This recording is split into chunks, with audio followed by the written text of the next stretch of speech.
Hello दोस्तों, स्वागत है आपका अपने चैनल सिविल कुडोस में। आज का जो हमारा टॉपिक है वह एज अ सिविल इंजीनियर बहुत ही महत्वपूर्ण टॉपिक है। दोस्तों, आज हम डिस्कस करने वाले हैं कंक्रीट क्यूब के बारे में। ठीक है, यदि आप एक स्टूडेंट हैं, क्यूसी इंजीनियर हैं, एग्जीक्यूशन इंजीनियर है, साइट इंजीनियर है, ठीक है, यदि आप एक लर्नर हैं, आप जानना चाहते हैं कंक्रीट क्यूब के बारे में, तो आज का वीडियो आपके लिए बहुत ही इंपॉर्टेंट रहने वाला है। दोस्तों, आज के वीडियो में हम बात करने वाले हैं कि किस तरह से हम कंक्रीट क्यूब को फिल करेंगे। पहला जो हमारा पॉइंट है, how to fill concrete cube mould. दूसरा, हम जानेंगे कि कितने कंक्रीट क्यूब हमें कास्ट करने हैं, पोर करने हैं, कितने कंक्रीट क्यूब हमें रेडी करने हैं टेस्ट के लिए एज पर IS कोड, वो हम जानेंगे। तीसरा टॉपिक है कि हमें कंक्रीट क्यूब हमने कास्ट तो कर लिया, अब हमें उसकी स्ट्रेंथ कैसे निकालते हैं उसके बारे में स्टेप बाय स्टेप हम जानेंगे।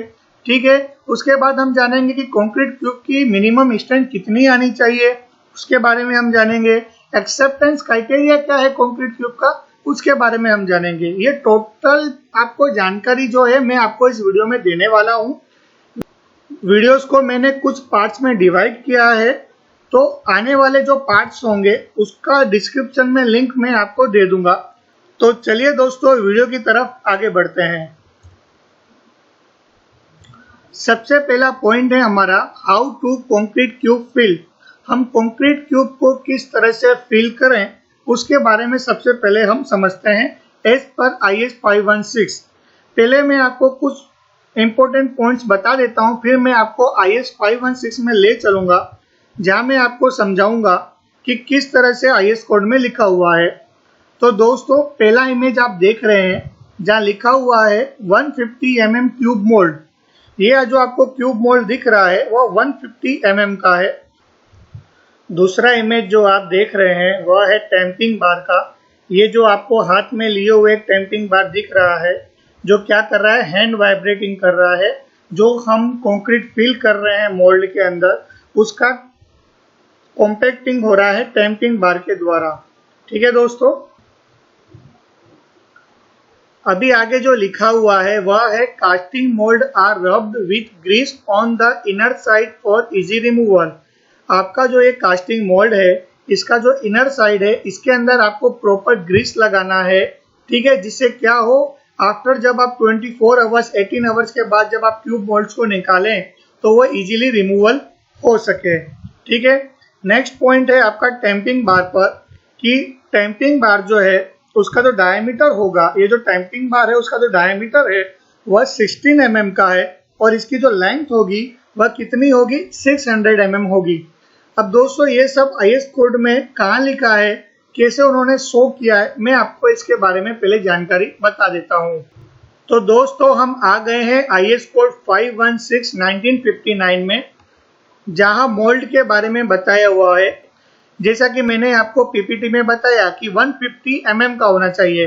यहाँ सेंटीमीटर में शो किया है, इसलिए 15 mm बता रहा है। ठीक है, दूसरा यहाँ पर लिखा हुआ है, यदि आपके एग्रीगेट की साइज 20 mm से ज्यादा नहीं है, the nominal size of aggregate does not exceed 2 centimetre, 20 mm से ज्यादा नहीं है, तो आप 100 mm का क्यूब भी यूज कर सकते हैं।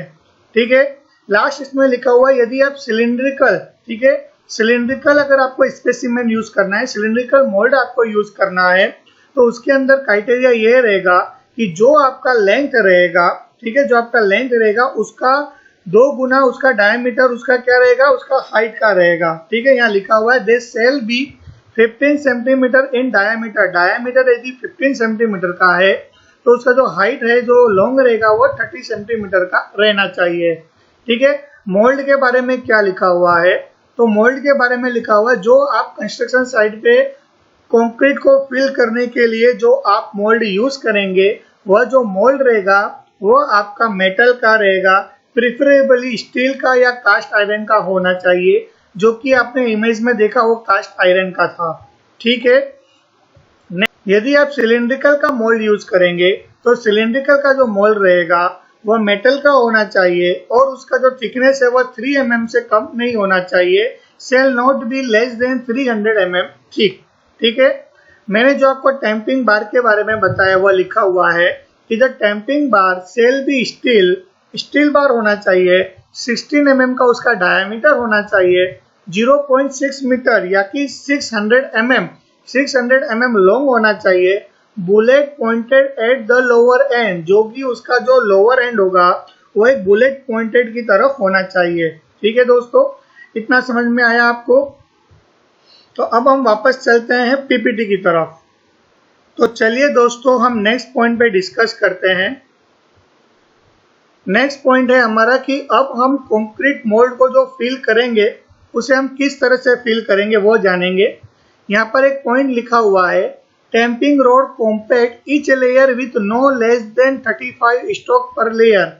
ये जो आप कंक्रीट को फिल करेंगे मोल्ड के अंदर, तो उसमें जो टैंपिंग रोड का यूज होगा, ये जो टैंपिंग रोड है उसको आपको 35 स्ट्रोक्स पर लेयर आपको फिल करना रहेगा।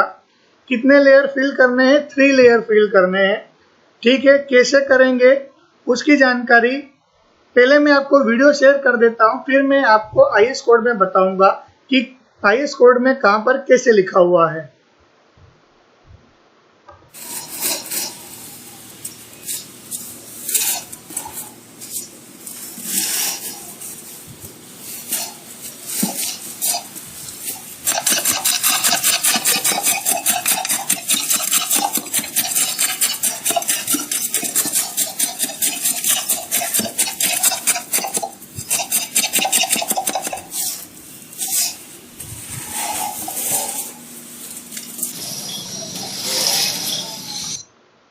ये जो दोस्तों आपने देखा, ये जो कंक्रीट फिल कर रहा है मोल्ड के अंदर, उसे ये क्या कर रहा है, 50-50 mm के 3 लेयर बना के फिल कर रहा है। और साथ ही साथ ये जो है टैंपिंग बार के द्वारा इसे क्या कर रहा है, स्ट्रोक्स मार रहा है। कितने स्ट्रोक्स मार रहा है? 35 स्ट्रोक्स मार रहा है। ठीक है दोस्तों, आईएस कोड में कहाँ लिखा है मैं आपको आगे समझा दूंगा।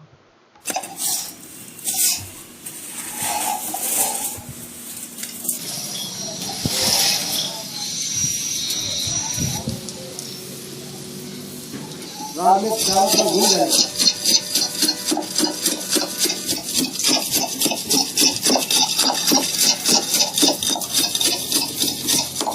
दोस्तों जो आप देख रहे हैं यहाँ जो कॉम्पैक्टिंग हो रहा है, वह बाय हैंड हो रहा है, इसलिए कॉम्पैक्टिंग बाय हैंड की ये मेथड है जिसे वाइब्रेटिंग बाय द हैंड भी कहा जाता है।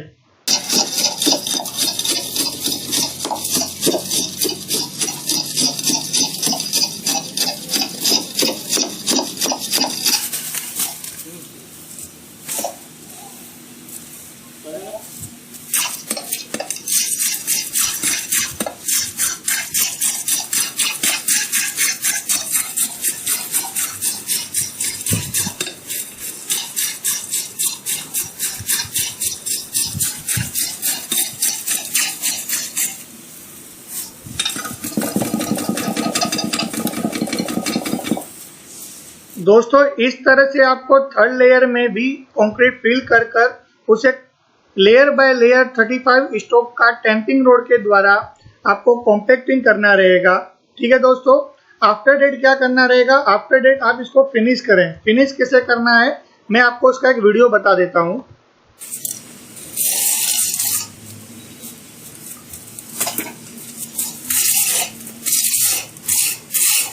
दोस्तों आपको क्या करना है, एक्सेसिव कंक्रीट को निकाल देना है।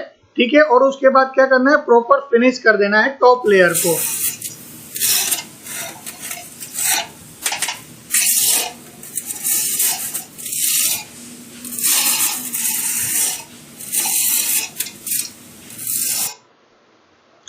दोस्तों यहाँ पर आपने कॉम्पैक्टिंग बाय हैंड तो देख लिया, अब कॉम्पैक्टिंग बाय वाइब्रेशन कैसे होता है उसका वीडियो भी आपको एक बार मैं दिखा देता हूं।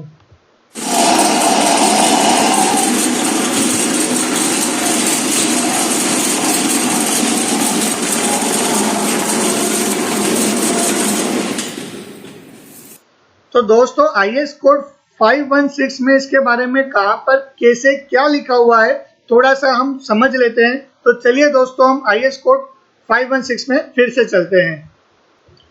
सबसे पहले दोस्तों हम समझ लेंगे कॉम्पैक्टिंग के बारे में। कॉम्पैक्टिंग के बारे में क्या लिखा हुआ है पहले देख लीजिए कि आपको जो है लेयर बाय लेयर कॉम्पैक्टिंग करना है अप्रोक्सीमेटली 5 सेंटीमीटर डीप। जैसा कि मैंने आपको बताया कि 150 mm का जो आपका हाइट है मोल्ड का, तो आपको 3 लेयर में आपको जो है फिल करना रहेगा।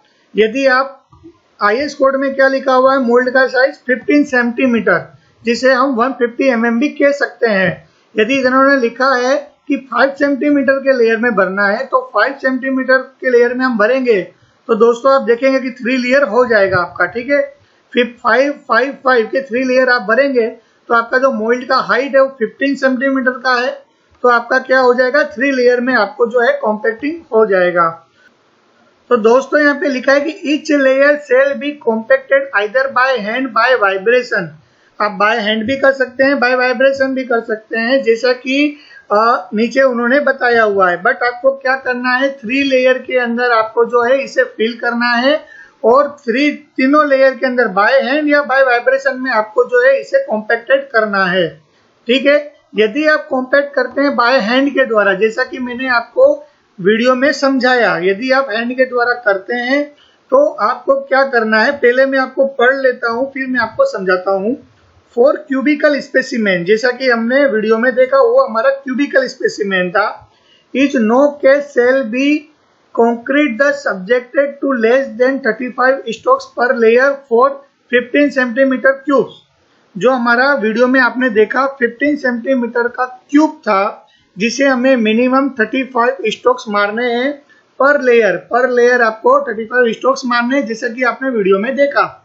यदि आपका 10 सेंटीमीटर का क्यूब है तो आपको सिर्फ 25 स्ट्रोक्स ही मारने हैं, और यदि आप सिलिंड्रिकल क्यूब कास्ट करते हैं तो आपको सिर्फ और सिर्फ, ठीक है, कितने 30 पर लेयर आपको स्ट्रोक्स मारने हैं, ठीक है। Number of strokes shall not be less then 30 पर लेयर। ये आपका क्या रहा, यदि आप कॉम्पैक्टिंग करते हैं बाय हैंड के द्वारा। यदि आप कॉम्पैक्टिंग करते हैं बाय वाइब्रेशन के द्वारा तो क्या लिखा हुआ है वो आप समझ लीजिए। When compacting by vibration, each layer shall be vibrated। आपको एवरी लेयर पे वाइब्रेटेड करना है bye means of an electrical और पेन्यूमेट्रिक हैमर। आपको जो मैंने वीडियो बताया वो इलेक्ट्रिक के द्वारा वाइब्रेटेड हो रहा था, ठीक है। इलेक्ट्रिकल एक मशीन था जिसके ऊपर मैंने रख दिया और उसे मैंने वाइब्रेटिंग किया, ठीक है। तो इस तरह से 2 तरह से आप कॉम्पैक्टिंग कर सकते हैं, बाय हैंड बाय वाइब्रेशन, जो कि मैंने आपको दोनों वीडियो मैंने आपको पीपीटी में शो किए। तो चलिए दोस्तों हम पीपीटी की तरफ वापस चलते हैं। दोस्तों यहाँ पर आपने समझ लिया कि कॉम्पैक्टिंग बाय वाइब्रेशन कैसे होता है, बाय हैंड कैसे होता है, उसका फिनिशिंग कैसे होता है, हम उसको स्ट्रोक किस तरह से मारते हैं, ये आपने पूरा समझ लिया। मतलब कि आपने कंक्रीट को किस तरह से मोल्ड में फिल करना है उसके बारे में पूरी जानकारी जो है प्राप्त कर ली।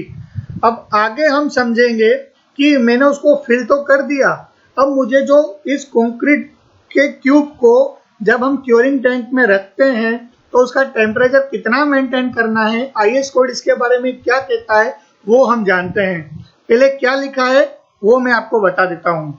IS code 516/1959 page number 9 clause number 2.12 में क्योरिंग के बारे में लिखा हुआ है कि आपका जो क्योरिंग है उसका टेम्परेचर आपको मेंटेन करना है 27 डिग्री प्लस और माइनस 2 डिग्री सेंटीग्रेड, ठीक है।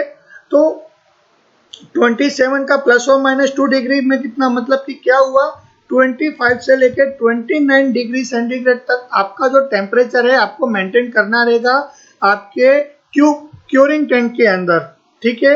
प्लस और माइनस हाफ आवर चलेगा, देखिए इसमें लिखा हुआ है प्लस और माइनस हाफ आवर।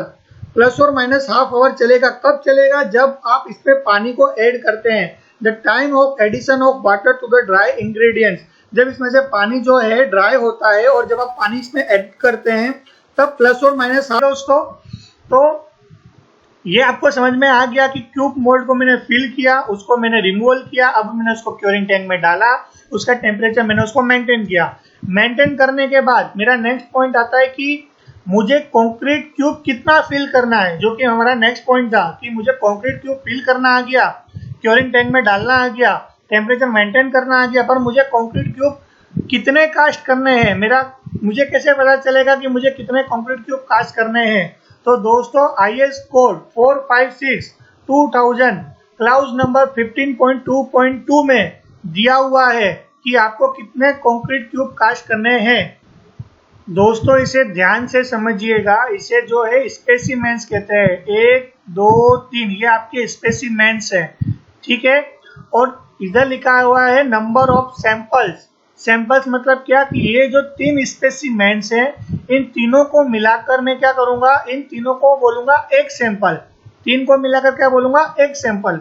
यदि मैं बात करता हूं यहाँ पर नंबर ऑफ सैंपल 1, तो उसके अंदर कितने मोल्ड आ गए या कितने स्पेसिमेंस आ गए, 3 स्पेसिमेंस आ गए, ठीक है। यदि आपकी कंस्ट्रक्शन साइट पर 1 से लेके 5 क्यूबिक मीटर तक कंक्रीट जाता है, तो आपको एक सैंपल बनाना है, मतलब कि आपको 3 मोल्ड मतलब कि 3 स्पेसिमेंस कास्ट करने हैं। यदि आपका कंक्रीट 6 से लेके 15 क्यूबिक मीटर तक कास्ट हो रहा है, तो आपको कितने नंबर ऑफ सैंपल बनाने हैं, 2 सैंपल, मतलब कि 6 मोल्ड रेडी करने हैं, 6 स्पेसिमेंस रेडी करना है। जैसे जैसे आपकी कंक्रीट की क्वांटिटी बढ़ेगी, वैसे वैसे नंबर ऑफ सैंपल्स भी बढ़ेंगे।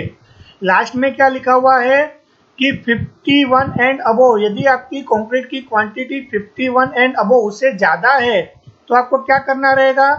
तो आपको जैसा कि लिखा हुआ है दोस्तों कि 31 से लेकर 50 क्यूबिक मीटर तक 4 सैंपल बनाने हैं।